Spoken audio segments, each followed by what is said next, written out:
بسم اللہ الرحمن الرحیم۔ السلام علیکم ورحمۃ اللہ وبرکاتہ۔ اللہ کریم کے پاک نام سے آغاز کرتی ہوں جو دلوں کے حال بہتر جانتا ہے۔ اللہم صلی علی محمد و آل محمد۔ آج ہم رسالہ روحی کا سبق نمبر 16 لے کر حاضر ہوئے ہیں۔ یہ سبق ایک روحانی آئینہ ہے جو ہمیں اپنے باطن کو دیکھنے، نیت کو صاف کرنے اور اخلاص کے راستے پر چلنے کی دعوت دیتا ہے۔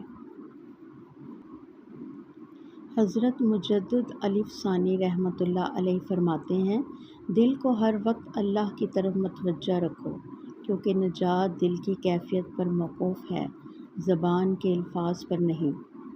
یہ جملہ ہمیں بتاتا ہے کہ محض ذکر کرنا کافی نہیں، اصل چیز دل کی حاضری اور اخلاص ہے۔ کبھی کبھی ہم ظاہری عبادت میں مصروف رہتے ہیں، لیکن اندر دل اللہ سے غافل ہوتا ہے۔ یاد رکھیں، ذکر وہی مقبول ہے جس میں دل جھکا ہوا ہو، نیت صاف ہو اور روح جھوم رہی ہو۔ آج کے سبق کا مرکزی پیغام تو یہی ہے کہ باطن کی صفائی پر عمل سے مقدم ہے۔ نیت کو خالص کرو، اللہ کے لیے کرو۔ روح کو غذا ذکر سے ملتی ہے اور نیت کو نور اخلاص سے۔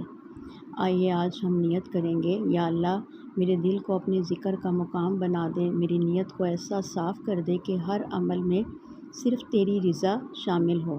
یا رب ہمیں ایسا دل عطا کر دے جو صرف تیرا طالب ہو، ایسی نیت عطا فرما جو دنیا کی طالب سے پاک ہو، اور ایسی روح دے دے جو ہر لمحہ تیرے ذکر میں سرشار ہو۔ آمین ثم آمین یا رب العالمین۔ انشاءاللہ کل ہم رسالہ روحی کا 17واں سبق لے کر آپ کی خدمت میں حاضر ہوں گے۔ تب تک کے لیے السلام علیکم ورحمۃ اللہ وبرکاتہ۔